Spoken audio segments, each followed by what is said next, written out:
Hello, I'm Renee Brooks, the Executive Director of the Human Relations Commission. The Human Relations Commission is tasked with 5 different things, and we will show you how we are part of the task force. The Human Relations Commission was stood up in 1972. It was the first law that was passed when Prince George's County moved to the current form of government, and that is the county council form of government. And so it's an important, we feel, agency that the government recognizes being necessary. We are the county's civil and human rights education and enforcement agency. And so the first thing we do is enforce and educate on discrimination in various venues, employment, education, housing, those sorts of things. All right, by way of background, I was appointed the executive director in December when Ms. Also Brooks took over as the county executive for the county. Prior to that, I was a state's attorney for almost 19 years, and I prosecuted human trafficking. A good portion of my time, at least 12 years, almost 12 years, was prosecuting crimes against child abuse, sexual assault, and vulnerable adult crimes. And then the last 8 years, so there was a little overlap there. I was a community prosecutor, and a community prosecutor really is the person that goes out and tries to problem solve. We have our own caseload, and we do the things that our colleagues do, but then we are tasked with an additional responsibility of forming relationships with stakeholders to identify trends, to figure out where we can get ahead of crimes and maybe address issues that are the foundation of some of those crimes before they actually become crimes. So that's how I got mainly involved with human trafficking. So, what is human trafficking?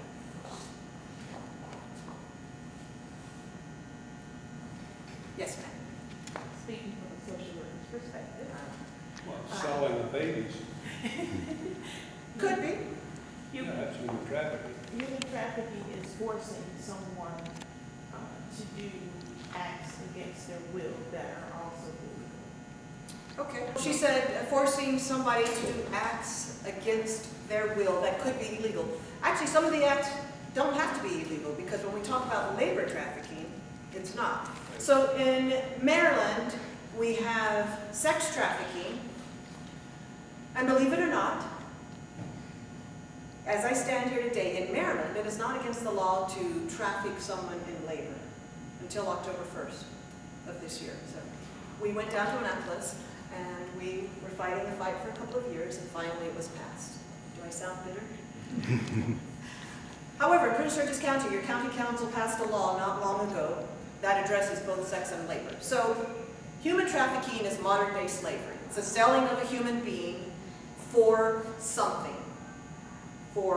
to be used as something. So, why do you think we call it hidden in plain sight? Why do you think that is?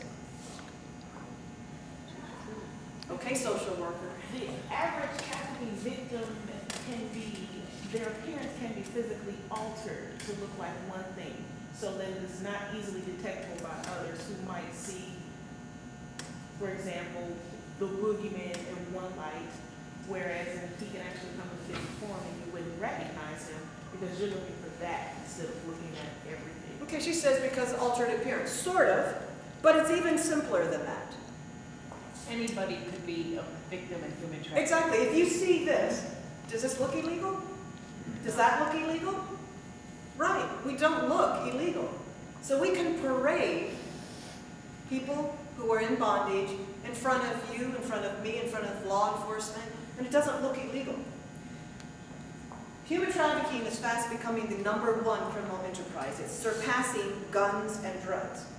And again, because with a human being, there's not this immediate appearance of something being illegal. If you have controlled dangerous substances, they look illegal. If you have guns that you're not supposed to have, that looks illegal. So there's a cost benefit that a lot of people in the criminal enterprise do, right? Low risk, high rewards. So that's why we call it hidden in plain sight, because you encounter people many more times than you realize who are either victims of human trafficking or who are traffickers, and we'll get to that. So we talked about the task force being stood up in 2013. Our partners are law enforcement. We've got local, state, and federal partners. We have social services in the form of both government, but we have lots of service providers, nonprofits that are part of the task force. We have government agencies that are mandated by the law, and community organizations. We have faith-based, we have other organizations as part of it. So we always welcome more persons on the task force. Again, we've talked about why it is a crime hidden in plain sight. The faces of human trafficking doesn't look like the person that you think. There is no one way for a person who's being trafficked to look like. We talked about it being second largest criminal enterprise growing. What we're finding, and you have to keep this in mind when you see statistics and data, we are only, I believe, seeing the tip of the iceberg. And so everything that's hidden below the surface of the water, we really don't know. We're surmising by the things that we're seeing and the cases that we're getting and the interventions that we're doing that it's this picture. But I suspect it's a lot different. So right now, we're seeing it's 80% female, but there are lots of male victims of human trafficking, sex, labor.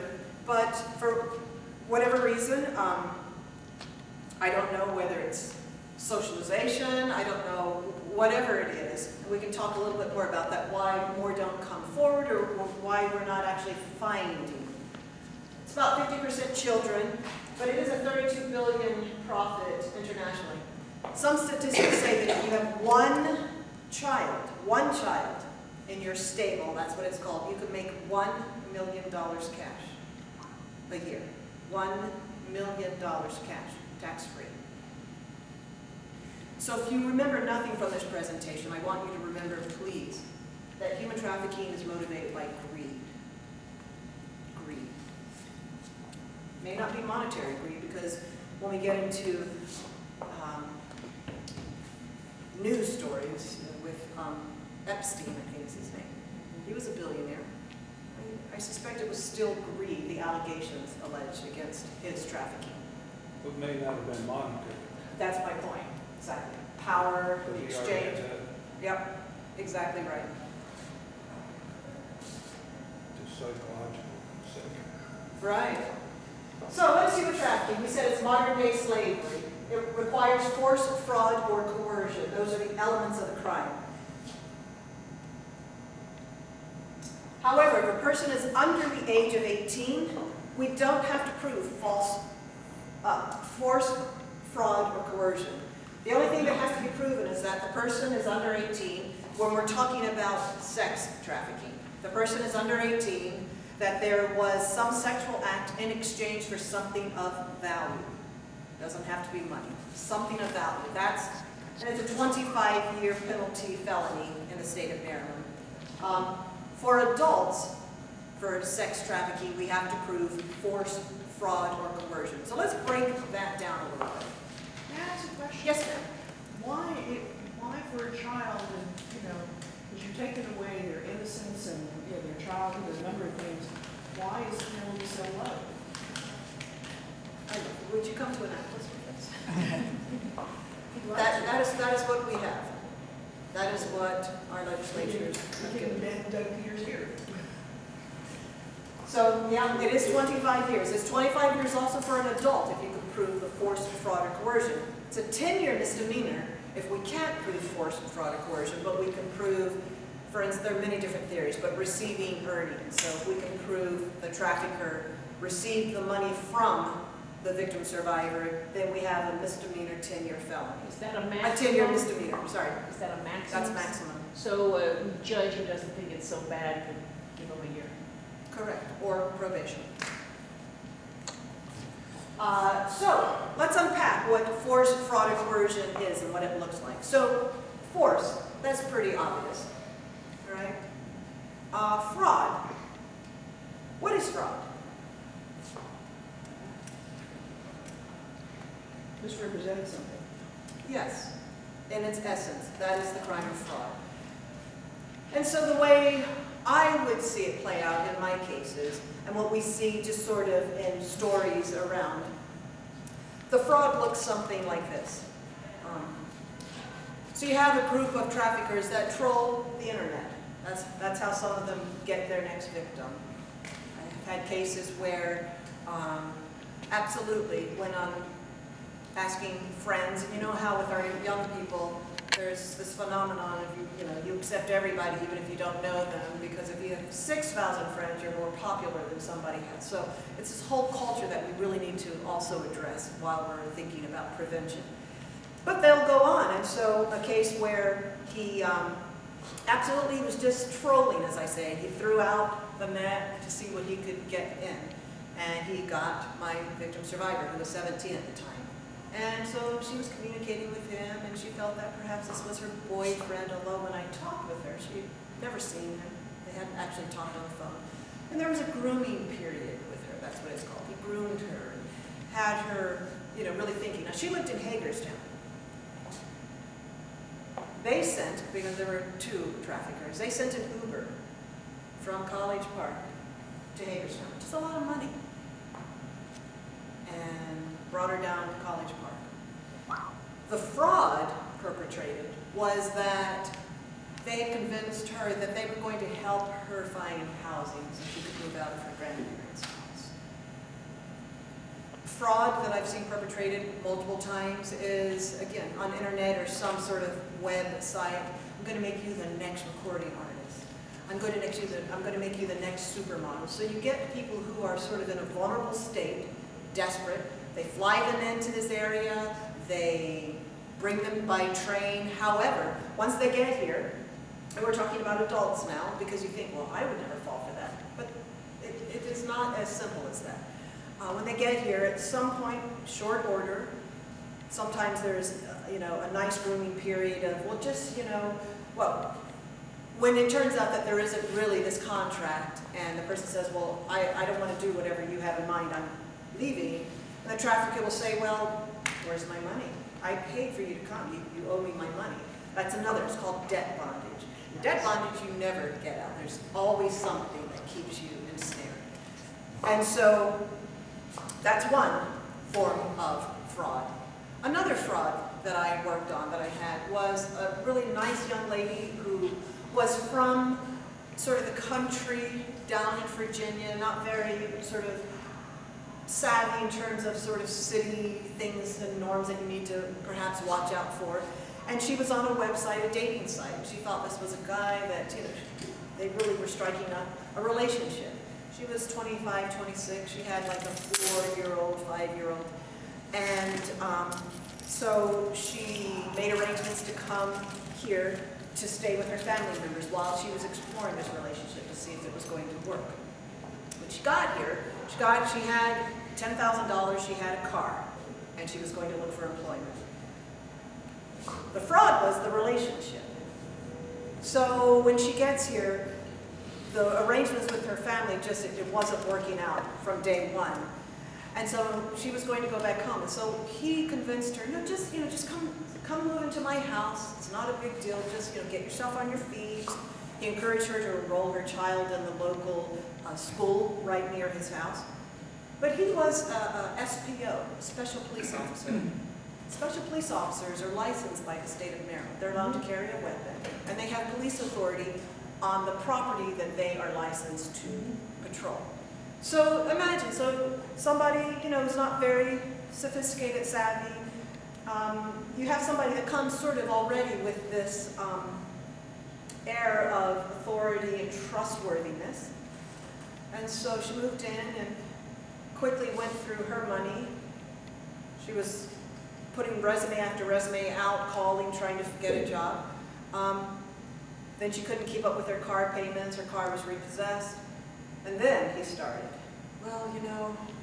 so that was the fraud. The fraud was the relationship, because that wasn't the real game. Because then, and that grooming period was, more than a couple of hours or days.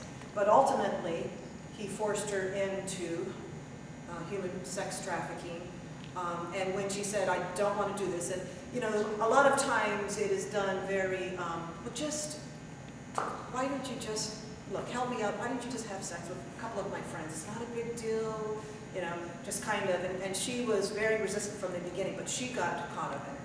So that's different snapshots of fraud. The coercion comes in when the person then says, no, I don't want to do this, and then it's coercive, whether it is threatening to whatever pictures have been taken to then send to family members, whether it is, I will call the police on you if it's somebody that is not documented, that is an immigrant that is undocumented, or that I'm friends with law enforcement, you'll get in trouble, to literally coercive, pulling out a gun and saying, no, you are going to do this. So, those are the elements of the crime of sex trafficking and labor trafficking, by the way. So it's force, fraud, or coercion. So that's the bar that has to be hit when you are litigating, you're trying these cases in the criminal venue, except if you're under 18. That applies only to sex. There's labor, it's force, fraud, coercion, period. There's no age differential. Any questions on the law, their nuances? So that's what we talked about. We've talked about sex trafficking, labor trafficking. Let's talk about some of the dynamics, because you may come across people, you may hear conversations that may not make sense. So, am I blocking you? Okay. So, did a little research, but before we get there, so John, the John is something that we all talk about. It's the consumer, the buyer, or the trick. Why did I say that? When I talked with survivors about using the word John, survivors don't like us to use the word John. And I said, why? They said, because the buyer or the consumer also victimized us.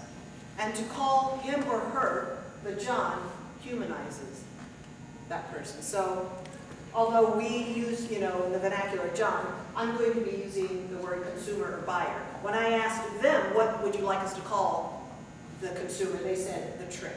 So I'm going to refer to the John from now on as the consumer or the buyer. We're moving away from the word prostitute as identifying the victim. The preferred term is really commercial sex worker or something like that. The pimp is always the trafficker, the controller. That word first appeared in 1607. So we're fighting a long culture of, yes ma'am? I don't like the word I don't like the phrase sex worker, because that humanizes what they're doing or what they're forced to do. Well, but it has less negative connotations than prostitution. And that's why, if you think about it, employers, and we'll talk about vacature laws at the end. Vacature means to vacate a conviction. If you're an employer, now prostitution, the crime, solicitation, carries a 1-year penalty. It's a misdemeanor. 1-year penalties are also for various forms of theft or shoplifting. 1-year penalty are various forms of driving under the influence. So it's a misdemeanor, it's a low-level misdemeanor crime considered in the system, but it's like the scarlet letter. So if you think about, if an employer looks and they see, you know, like a DUI, they probably will give that person a job, but if they see a conviction for prostitution, are they really going to? And so that's why we're moving away from using that word, because there's a stigma attached to it more than any other type of crime. Quotas we talked about. Quotas are what you have to make a quota a day, they said. A lot of the cases I dealt with, the quota was 750 to maybe 1,000 a day. That's a lot of money when you have more than one person in your stable. And so these traffickers are really amassing a large amount, even the low-level ones. It's hard sometimes to find where the money is. A lot of times it's gone in drugs and just sort of lifestyle. The 17-year-old that I told you about from Hagerstown, she was with her traffickers for 2 weeks. She made $20,000 for them. Wow. She saw not one penny.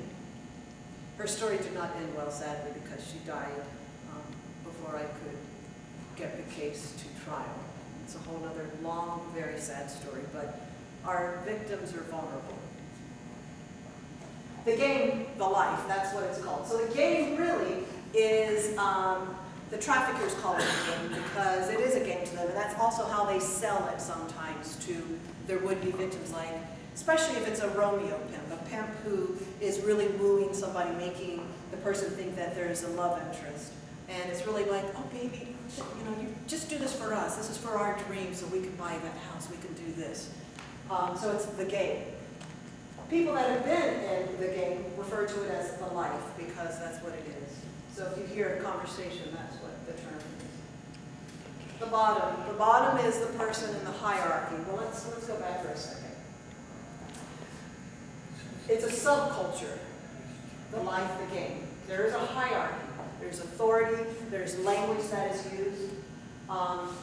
So, in the hierarchy, the bottom. The bottom is the person who has been with the trafficker the longest, usually. Maybe not, but it's the one that has the authority to pretty much run the stable. The bottom very often teaches how to make the money, what to do on the sex side, you know, what do you say to the consumers, how you get the money, etc. They train the new recruits. The bottom is the one that very often is a recipient of most of the violence. Why do you think that is? Can you repeat that again? The bottom is usually the person who is the recipient of a lot of the violence from the trafficker. Why do you think that is? Because they're in charge of making sure the others bring in the money, and so they're held accountable for that not happening. Okay, explore that. It's deeper than that. Let me add one more piece. The bottom is the one that everyone in the stable believes that the trafficker loves the most and is, you know, with that person the most. With that extra dynamic, why do you think that's the one that receives? They're used as an example. Correct. And it's a way to control, because this is all about mind control, head control, because we're not finding, and there are stories that are like that, but people are not chained in the basement. There are avenues to escape, but there is no escape because of the mind control. And so you control someone by making an example of the person that everyone thinks is the love interest or loves the most, by really exacting horrible violence upon this, so that the others that are new to the stable will think, oh my goodness, if he or she loves that person the most, what about me, who I have no relationship, you know? So it's a lot of psychological.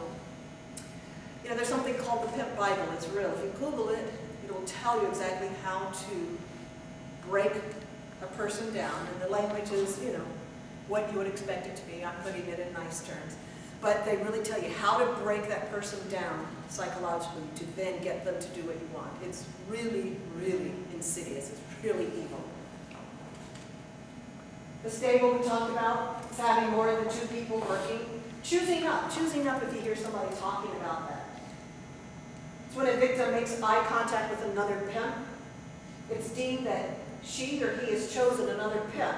And if the original pimp wants her or him back, that pimp must pay. They're pimp rules, remember.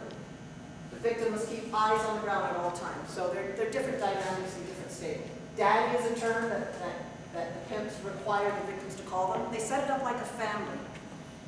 Wifey, sister, daddy. That's all part of the control. Remember that traffickers are predators, in my mind. And I dealt with a lot of predators in my life at the state's attorney's office. And one thing I learned is that predators are very smart. They're very smart at figuring out what you need, and saying they will supply it. So a lot of times, you know, they go after vulnerable people that are either emotionally vulnerable or don't have strong family support, or maybe have strong family support but don't really get along with the family that they were given. And so they find another family, or is acceptable. So, family folks, a term used to describe others in the stable. Wifey, talk about wifey-in-law, sister, wife, term. Women and girl victims in the stable call each other.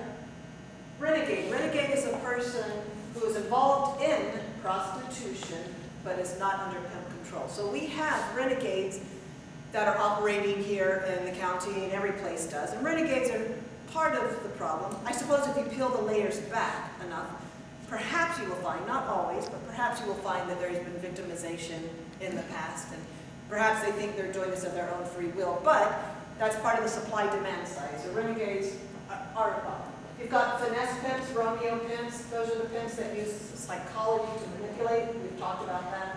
The guerrilla pimps are the ones who use violence to control, so there's no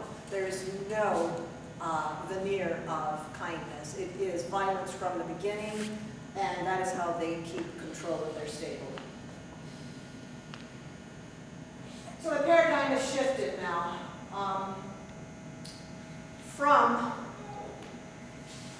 criminalizing the victim. So if the police come across a commercial sex worker, instead of automatically arresting, services are being offered because we are choosing to attack the demand side and trying to go after the traffickers more, and also the consumers.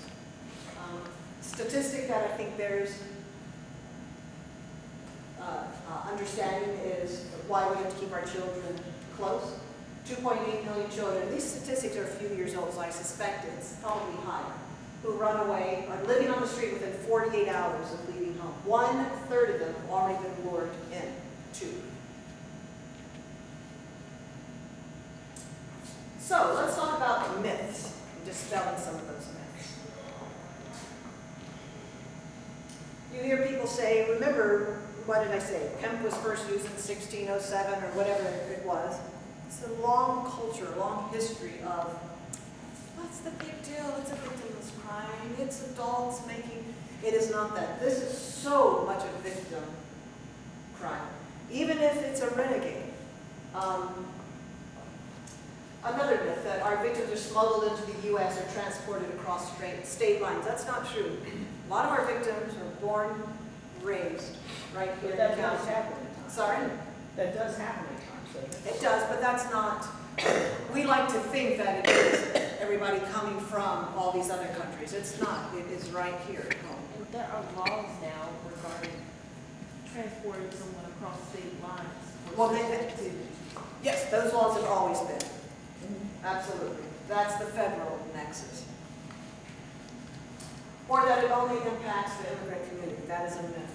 That is not true at all. Average age of recruit is between 11 and 13. To keep our kids close. Let me tell you, the recruiters do not look like what you think they look like. The recruiters could be a peer, a 13-year-old that's been sent out. Don't come back unless you bring 3.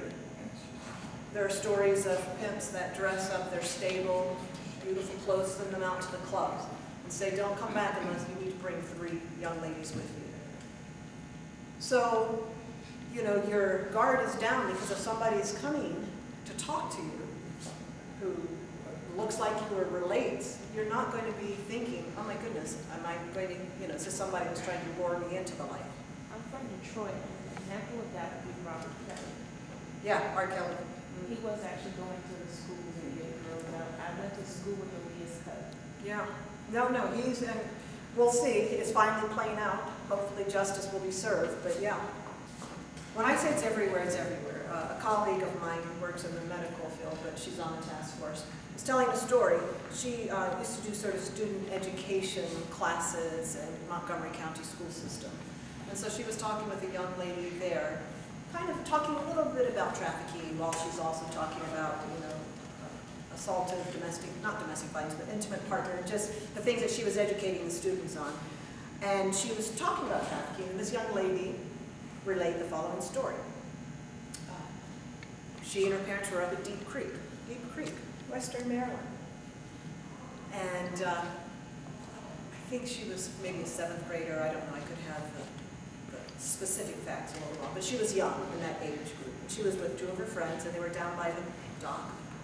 And this really expensive boat came in, and this beautifully dressed woman got off the boat, very sophisticated, and you know, came up to them and said, "Oh, you ladies, you look so pretty," and tried to entice them onto the boat. And the young lady that's telling the story, something was talking to her, and she's like, "No, I don't want to," you know, she's kind of like backing up, and her 2 friends are like, "No, let's go, let's go." And she's like, "No, we're good." You know, and after sort of this trying to coax them onto the boat didn't work, all of a sudden 2 guys jumped off the boat. 3 young ladies ran. Now, we're surmising what may have happened, but that's never a good scenario when adult strangers are chasing children. So it's everywhere, that's the point. Again, these are older statistics, so I suspect that they're higher. 100,000 children are exploited for sex trafficking every year, the largest of any country. We have to look in the mirror. We like to think that, oh, that's in Thailand. Oh, that's in the Philippines. That's in the United States of America. There's an appetite for having sex with children in this country. And if I hadn't have done those years of prosecuting child abuse and sexual assaults, it is true, it is real, we have to be on guard. There was a study done, I don't think it's in this PowerPoint. I can give you the overview, just to highlight the point about this appetite for children. It's a study done in Georgia. And the study was an online, and online, supposedly, the people who went to this website thought that they were going to be able to purchase children. And they embedded in 3 different warnings in this website as, you know, you're clicking that, you know, this purchase of children, this purchase of minor, going through. And what they found is, I mean, lots of people went through. I probably shouldn't have started because I'm trying to remember the statistics, but the buyers of this doesn't look like who you think. The over in that community, whoever was building into it, I think like the average age was 40-some% between 21 and, I don't know, 30. Anyway, I probably shouldn't give these because I don't have the numbers in front of me. But it was alarming because it didn't look like that old guy with the raincoat, right? Isn't that what, you know, waiting in the corner. For young professionals, older, ethnicity was mainly white. That's not to say, I'm just saying that was one study in one place. The only point of it is that there is an appetite, and it is real. There was a political group in Holland some years ago that they were trying to, a political group, their platform was to reduce the age of consent to have sex with children to something like 10. But they were very open about it. There was no shame. So we just have to be on guard, this wearing away of what is right. Now, I don't certainly want to excuse or justify their, their point of view, but could it also be is that some of these people just simply don't know any better than it was done to them? Yeah, that's a possibility. It's not. I've been reading some articles recently about families coming from Central Appalachia, and that it's not uncommon for family members to experiment with each other. So you're talking about incest. Incest and different things, and cousins and all. And to them, it's normal. But if you peel it back, they know it's not normal because they would not hide the behavior if it was normal. And all of my experiences of dealing with incest and history of incest in families, they know. Now, when you indoctrinate the little 3-year-old or 4-year-old, even they know that something is wrong, but they're told this is our little secret, this is how we show our special love, etc. All the stories that I wish I didn't have in my head from all of those cases. It's not an excuse. But yes, you can, as a child, when you become an adult, you've got to, or older, it is built in with us that this is not, they know it's not right. Their behavior shows that. I'm sure that they're not proclaiming to everybody that they're having sex with their sister, because they know it's not right. So an article in the Post not too long ago talking about the age of consent for marriage. Delaware's age of consent for marriage until 1900 was 10 years old for the girl. Isn't that something? And it's still fairly low in most places out in the Midwest. And Like 14, 15, I haven't, Yeah. it's young, yeah. like Missouri, I think it's fairly young. But a parent can give consent and marry their child off. Yeah, you can. And that's really that's sex trafficking. Well, I mean, having a marriage license when you're 10 years old is not relevant. yeah, and hopefully we don't have, I'm sure there are issues out there, but it could be, it could be. So, sex trafficking happens everywhere. Of course, the low-hanging fruit are the ones that everybody hears about, of course, are the hotels, casinos, brothels, sporting events. We'll talk a little bit about that. Private homes, not uncommon. The remainder of the story that I told you about the young lady that came with her young son to explore a relationship, she was trafficked out of the private home of that person who set up, it's called in-call, when somebody comes to the house and he was screening them and bringing, that's not the first case. There's another case that I worked on where she was trafficked out of a home for a year. She was a virtual prisoner. She wasn't chained, but every time she tried to leave, and she did 3 times, that the neighbors on either side would find and bring her back because the pimp was supplying them with drugs, and that was how he was controlling her as well. She finally got out, but it was a year. So private homes, you see foot traffic, you see cars coming up and going in, short sort of intervals. Maybe they're Tupperware dealer. Maybe they're Avon. Maybe they're not. Yes. I'm also from Atlanta, and during the Super Bowl, Yep. they had a big Absolutely. trafficking force, especially around the ABC where I went to school at Clark Atlanta.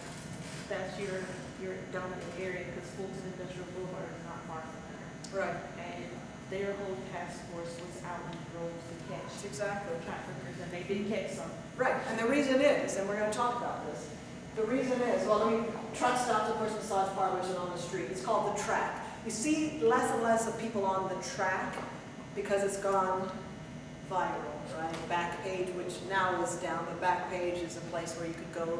If you put the zip code here, you could see who was up and working. And it was called, dates. And it's, 120 roses for half an hour of my time, sort of thing. But anyway, so it's gone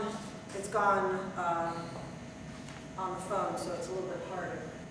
And we'll talk about the perfect storm. So Prince George's County is sort of the perfect storm for attracting. Prince George's County is known in a lot of places in the United States as a destination. Not just a pass-through, but a destination. So we are perfectly situated because what do we have? We've got 3 major airports in the DMV, right? Dulles, National, Reagan. Dulles, BWIS. Plus you have a couple of waterfronts, ports. True. We've got 95, major north-south. We've got east-west. We have the most important thing. We are right outside the seat of power, Washington, D.C. And we have conventions. We have conferences year-round that spills over at most counties. We have professional sports that come, right? We have every sporting thing that you can think of is professional, whether it's soccer, football, baseball, hockey. We have all of that. Well, we're successful by Metro. Exactly. But so right? Traffickers are attracted and bring their stables to conventions, conferences, sporting goods. That's why Atlanta stepped up their game when the Super Bowl was there. You'll find this in other places because traffickers always bring. I know a survivor who was trafficked to the PGA here every year. The PGA. She was trafficked to the Iowa State Fair every year. Do you understand what I'm saying? It's everywhere. So we are the perfect storm because we have all of these wonderful activities and opportunities and conferences and sporting, and it's just the perfect storm. Have you noticed since the casinos of gambling went in Prince George's County, where there's been a higher increase in sex trafficking? Is there? It's just another venue, so. Well, I'm going to say, since you know this happens where it is, and you know that's a target place, is there more of an effort Oh, yes. put out there to Oh, yes. watch for But this? that's at a whole other level. Like you said, the yachts, the helicopters, it's not sort of the level where they're going to be posting necessarily on Backpage or its equivalent. But absolutely, and that was a concern for me. I mean, I'll be honest and tell you and everybody there, I voted against the casino because it was only going to bring problems that I knew were coming. My question also is that in the case is you're right on the waterfront. Exactly. And, we know part of the activities there are shuttles that go across Absolutely. Taxi service is one. and taxis, which means you're now crossing state lines, things like that. No, it's absolutely, it's the perfect storm. What kind of cooperation cooperation do you get from the law enforcement officials on that side? There is cooperation. There are lots of people that are talking and working together. But, you know, that's why we come out to train, because law enforcement can't be everywhere at the same time. Simply not enough resources. And so this is to help citizens start to pay attention and to understand what's happening in plain sight. Forced labor. So remember, the state law takes effect October 1st. The county has put into a law, was voted last week. But what we're finding, because it wasn't a crime, you know, I stumbled across a couple of what I believe to be labor trafficking, but I couldn't get them under that. I had to get them under other sort of associated crimes, maybe if I was able to at all. But we find, of course, hotel, motels, casinos, restaurants. I'll come back to that. Braiding salons. I went to a conference in outside of Philadelphia where the federal partners had a case where the fraud perpetrated to get the three sisters here was the promise of education. And family, mother, father, and brothers from the country of origin enticed them here. When they got here, there was no education. We find this with au pairs and nannies, and again, perfectly situated. We're right outside of DC, where you've got lots of embassy personnel and people that are associated with. And brought these three young ladies over, and they were virtual prisoners in a hair braiding salon. They braided hair, I want to say 7 days a week for probably, I don't know if I remember, something like 15, 16 hours a day, so much so that their hands were cramped. But they looked free to move. The thing about trafficking is not your movement is impeded, it's again here.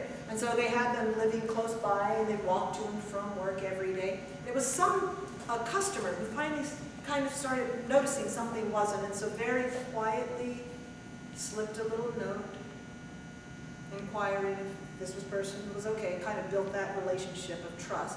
That's the only reason it came to light. Anyway, the federal jurisdiction prosecuted and sent all of them to jail for a long, long time, and really recovered a lot of money to pay them, all the money that they paid for all of those years. Nail salons are another.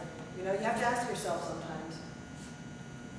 Private homes, construction sites, factories. In the forced labor, I was giving a training a couple of months ago at a hotel, and one of the employees came up and was just really saying that this brought back horrible memories for him. He relayed about how he had been trafficked in labor from another country here through what looked to be a legitimate company, and going through all of the visa process and all this, and he ended up in Mississippi working for nothing and having to pay for the privilege of staying in sort of a rat-infested house, sleeping on the kitchen floor. A grown man, a bright, smart man, college, 5 different languages. What I'm saying is it happens, and it was a third-party contract that brought people in and put them in hotels, so we won't give names, but yes, it happens. Factories, construction. Eastern Shore, you know, they have a lot of agriculture, and they're having large issues of labor trafficking as well. But it is. Yeah, this past summer they had a sting up in Crofton, Anne Arundel County, with the Japanese restaurant called Tommy. Yeah. And the tip-off was that all the workers showed up in the same van. Right, and that can be. That is one mechanism, and that's exactly how this person. We do find some commonalities. Yeah. So we talked about, you know, hotspot or the perfect storm, why we are situated thusly. Our vulnerable populations. We're finding some studies that back to the sex human trafficking side, that a lot of the victims have a history of child abuse or other abuse. Studies also show that it takes approximately 7 times for someone to leave the life before they're finally able to. So you don't know where you're meeting someone along their journey if you encounter. I was a part of a boot camp in Atlanta where we went on a 3 to 4 day intensive, and American Red Cross sponsored us. And it was focusing on HIV, AIDS, and consent to release information in the state of Georgia, but how the laws there are so conflicting that you don't know then focus also on the LGBTQIA plus community, because they were the new faces of human sex trafficking in Georgia. Yeah, and sadly, it's not a new face, but yeah, that's a very vulnerable population. If you think a lot of people from the LGBTQ plus community have been ostracized by family, friends, and so they are ripe for predators to try to fill the gap in that family. Those models or networks of trafficking looks a little bit different. Immigrant population, yes. Labor and sex, but just some vulnerable. Poverty. Here in our county, we've got great wealth and great poverty, pretty close to each other. That's also a perfect storm sometimes. Substance abuse, we talked a little bit about that. That is very often a way to control. So whether somebody has a substance abuse issue to begin with, or whether they develop one and are controlling. But if you think about what they're asked to do, sometimes using substances is how they really deaden their ability to say no or to even want to say no. I know that a case that I worked on in another part of the county, when the police, executed a search warrant and, looked at the tallies, because some people still keep the old-fashioned tallies. This one victim on the sex side, there were 48 customers that day. It wasn't even the end of the day. So if you think about it, substance and, to get through. Maybe our children, we talked about that vulnerability, disabled, runaways we talked about, and victims of other forms of abuse, not necessarily child abuse. Places where traffickers recruit. Huge population that we need to pay attention, and we're not having much success right now. Group homes, foster homes. If you think about it, if you're in foster care, perception is that you're already a throwaway child. Predators, if nobody's looking or looking hard. Malls, eating areas, food courts, day labor sites, perhaps transit hubs, schools, homeless shelters, social media. We talked about places of work. I had a place of work case where it was her co-worker, my survivor, 18, living at the home, was complaining to her co-worker, another female, that she'd had a fight with her mom, and her mom had said very nicely, like, these are the rules of the house. But if you think that you cannot comply, you're going to have to move out. And so she was bemoaning the fact that, she needs to find a place to stay, and her coworker jumped in as a recruiter, unbeknownst to the victim.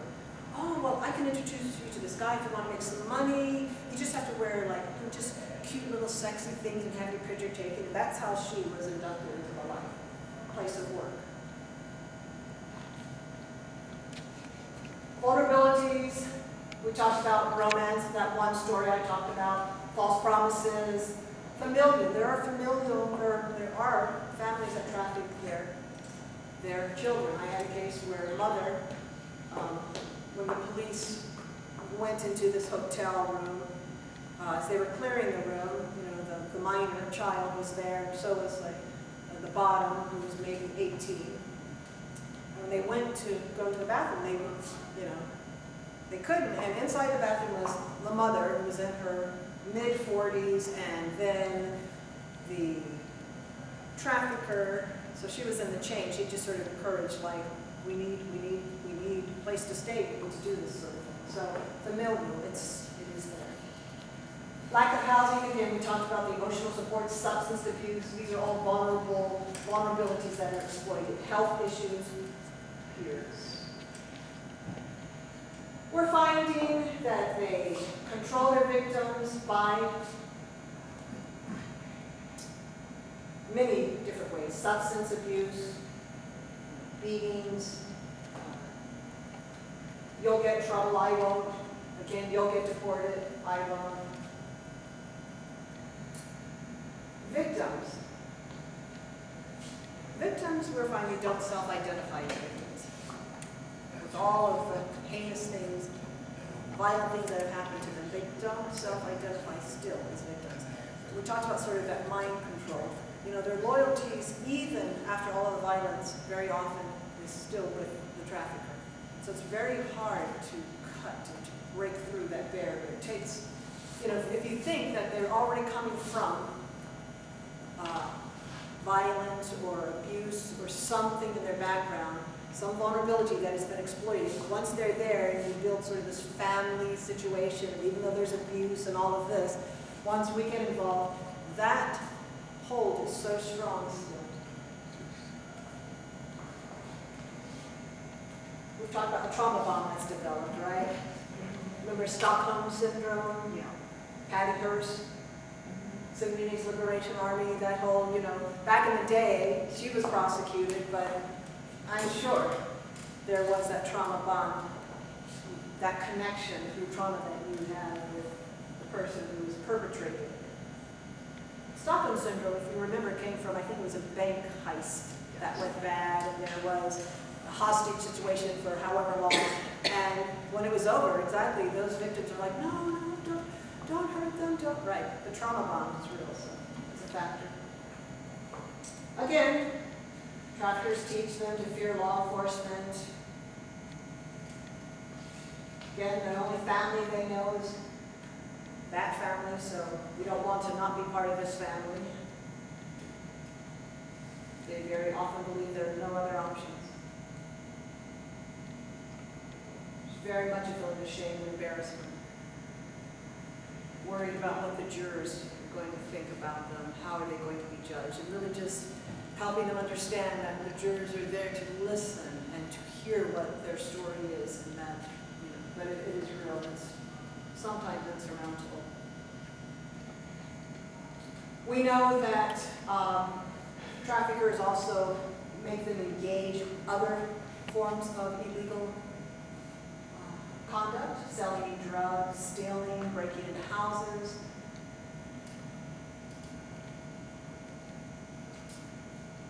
We're facing this, it's hard to feel sympathy towards, right? We have glamorization of this lifestyle. Pretty Woman, everybody remember that movie? What was it about? We basically wanted an escort for a week, the same thing. Right, an escort. She was what we would term a renegade. She was a commercial sex worker without a pimp. But it ended in such a beautiful way. I'm very sarcastic, right? The night on the white horse, the millionaire, rich, single, and it all worked out. There's no glamour, but that's what we are spewing into our culture. The pimp anthem for the younger folks, of course, well, not young now, it's a little bit old, but the pimp anthem is by Ice-T, who plays on Special Victim, Law and Order. The irony has not escaped him. But his music was always English. Well, right, and I won't say more. I'm sure there's something behind that, but the pimp anthem, if you were to actually Google the words, and then if you're like me, you have to get another dictionary to understand what all the words mean. But it lays out how to be a pimp in his song that he made millions off of. So it's in our culture. It's okay. It's victimless. Who's getting hurt? This is what I'm talking about. It's in our culture that we have to fight. So how can you help? Well, you're taking the first step, and that is by hosting an event like this. Again, we come out to every venue, so you have communities that you want us to come out to. You have in your workplace you want us to come out to, we will come out. But Nita Bells runs a nonprofit, and she says, by accepting human trafficking or just turning our heads, we effectively put money in the pockets of the traffickers. All they ask us is to do nothing, to look away and pretend it isn't happening. So, what can you do? Familiarize yourself with some of the signs, the indicators. I gave a talk, well, when I was at the State's Attorney's Office, this was part of what I was doing. And I was always going out to communities and HOAs and community civic associations and talking in the evening about this. Somebody must have heard what I said, because this person was in College Park in an industrial park and started sort of seeing foot traffic. Mainly men in like, 10, 13-minute intervals of sort of like wondering. Again, this is just to open everybody's eyes. Ended up calling, law enforcement got involved, got enough probable cause to execute a search warrant. It was a yoga studio. So just familiarize, being aware. The medical profession, we've trained at hospitals as well, ER. Traffickers will allow their victims to go seek medical help. And so maybe if there's that person who's like won't quite let that person out of their sight back in the ER, maybe you come across somebody that doesn't really know where they are. Maybe that means they've been trafficked all over the place. They don't know what state, what city. Maybe they're not in control of their own identification. It's a way that some traffickers use to control. On the labor side, especially if they're travel documents and passports, but on the sex side, again, if you see foot traffic, if you just see something that, you know how your brain and your intuition, listen to it. You may not know. Your brain back here has already figured out what it is, but it hasn't kind of explained it to the front part that you can articulate. But if there's something that doesn't feel right, call someone. You don't have to solve it. You can say, as this young lady was talking before we started about a salon, you don't have to have the information. Call 911. Call 911, whatever you have. Saw this older man in here. He was in his 50s. He was with a young girl. They left in a car. It didn't get the license plate, but it was white. It was four-door. It was something. Didn't feel right. It was very controlling. She looked underage. I have a license plate. It was Virginia. I only have the first 3 letters. I saw this, this woman seeming to manhandle this. Whatever it is, you've got to not be afraid to call. You don't have to have all the information. When you call, it's being documented. And it may not solve it there, but pieces may come back later that puts us all together. You just don't know what you see may help. So, familiarize yourself. And if you see something that doesn't feel right, call 911. If you don't think it's an emergency, call 311. But we'll get into that. Contact law enforcement. This is how you can. This is what you can do. So county, click, or 311. I prefer 911 first because just articulating, getting it documented, whatever it is that you see. And 911 call center will prioritize. They will send the police in a priority that they think and what else is already a priority. But you're making a record that can then be looked at. The national hotline, that's okay, but the problem is if it's something that needs more immediacy, it takes a while for the national hotline to then funnel it to us. So coming directly is always easier. Again, be aware of your surroundings. Get involved. You guys have, so I applaud you. Host awareness events in your community. Contact your legislator. So this last go round, we were able to get laws passed, as we said. We finally have the anti-labor trafficking law passed. We worked on the vacature law. Remember I talked about vacature earlier, about having the conviction of prostitution and how that can be an impediment. So if you have someone, remember, 7 times trying to leave, they're finally able to leave the life, and they have prostitution and other associated crimes, maybe they're drugs, other things that under pimp control they were forced to do. When we're trying to get them on the path to economic soundness, or at least getting away from the life, it is difficult with some of these things on the record. And so the vacature law, which says, please vacate this because it's associated with crimes done while I was under pimp control. There is a vacature law here, but we were trying to strengthen it. The way the law reads right now is you have to, somebody was trying to get their convictions vacated. They have to file a motion, but the motion has to pass through the state's attorney's office first. State's attorney's office has to say yes or no. What we're trying to pass is that it should be a motion filed like any other motion, where a lawyer can file a motion with the court, and the state's attorney can respond, either agreeing or not agreeing, and asking the court to hold a hearing. That's the way it should be. It shouldn't have to go through a gatekeeper who can say no. So that's the change we were trying to make for the vacature law. There are other things, so stay tuned if you're interested in helping with the legislation. Are there any questions? That's a lot of information. Yes, ma'am. How are the judges and prosecutors? Are they doing the job they need to do, or are they cutting slack for some of these folks? No, prosecutors are doing an amazing job. And are they also, I know first you get the person free, second you go after the person handling them, but third you go after the customers, particularly when it comes to children. Yes, and adults. I mean, I'm not at the state's attorney's office anymore, but I would love to create a place where everyone knows that if you're a consumer, you don't want to come here because we're crazy. That's what I want our reputation to be, that we will get you hard, you know. So yeah, it takes everybody. It takes this, you know, seeing it as the serious crime that it is. So again, if you want us to come out to give other talks on this, or again on employment discrimination, things to help companies not get into trouble and employees' rights, we're happy to do that. Yes, ma'am. Do you all have a version of this to talk to youth about awareness? We do. It's not a PowerPoint, but we have. And it seems to me that they also need to know this. Oh yeah, we are definitely involved. Yep, yep. Yep. We're working at all different levels. First responders, we're training everybody that can come in contact. So thank you for your time. Any other questions? We are all aware, these are all the many eyes and ears to then help collectively eradicate and push out human trafficking.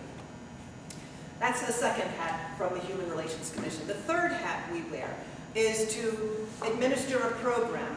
2 years ago, your county council passed a law that said if you're under threat of deportation, or if you're in custody under threat of deportation, an attorney will be provided to help you go through that process. You have to be a resident of Prince George's County, and we oversee the program that is carried out by CARE. CARE is Capital Area Immigration Resource Attorneys. And so there are many Prince Georgians who are residents but are perhaps in detention facilities all over the state of Maryland under threat of deportation. Now, are those illegal or what you're talking about? It could be. It could also be documented. It's just that, Documented, so if they had a green card, yeah, it could they be. could be. Yes, and we don't oversee sort of the, you know, who is, right, but the first thing is that you do have to be a resident of Prince George's County. The way the law is written, it doesn't say whether it's illegal or legal resident. It's that you are under threat of deportation. So that's our third hat. Our fourth hat is the county council, I believe 2 years ago, passed a law that wants to make sure that, well, let me back up and say this. We are a rich fabric of multicultural ethnicities, religions in Prince George's County, and it's growing. And so the county council recognized the need to make sure that all citizens, residents have equal access to county programs, to county services, and that if you're not English proficient, that should not be an impediment. And so I am tasked with my agency with bringing the county up to speed in making accessibility for everyone. There's a formula, but for languages that are predominant here in the county to make accessibility to things like police department, Department of Social Services, Department of Permitting Inspection. There are 13 that are listed in the law that was passed. And our fifth and final hat is really public engagement, because our role as the Human Relations Commission is to reduce instances of hate, bias, and violence. And so we do that by engaging the community in various conversations. We have a movie series that we're going to roll out starting January, where we'll show films. We're going all over the county. Our past conversations have dealt with religious, you know, what does justice look like from different religious perspectives. And we had a panel 5 panelists from the Christian faith, Muslim faith, Jewish faith, Buddhist faith, and Hindu faith. And it was a really good conversation about what justice looks like. We've had conversations concerning implicit bias and how that affects all of us and how we operate in a world where, really understanding what implicit bias is and how we can overcome that. Biases that we don't know that we have, that we all have, no matter what it is. Recently you would have read about the homicide of 2 transgender females in our county. One of them has been solved, the other one hopefully will be solved soon. But we've had 2 conversations about transgender people in our community and how, what that hate, bias, and violence directed towards that particular community looks like, and how we as citizens of this county can help with reducing those instances. We are actually, the first week of October, we're going to hold another conversation. Prince George's County Police Department has now stood up a LGBTQ outreach team. And so we have officers that are actually from the LGBTQ community that serve on the police force. And we're going to introduce them and kind of talk about challenges and, again, hate, bias, and violence. So we have many more of these conversations coming, so stay tuned. Okay, Renee, I want to thank you.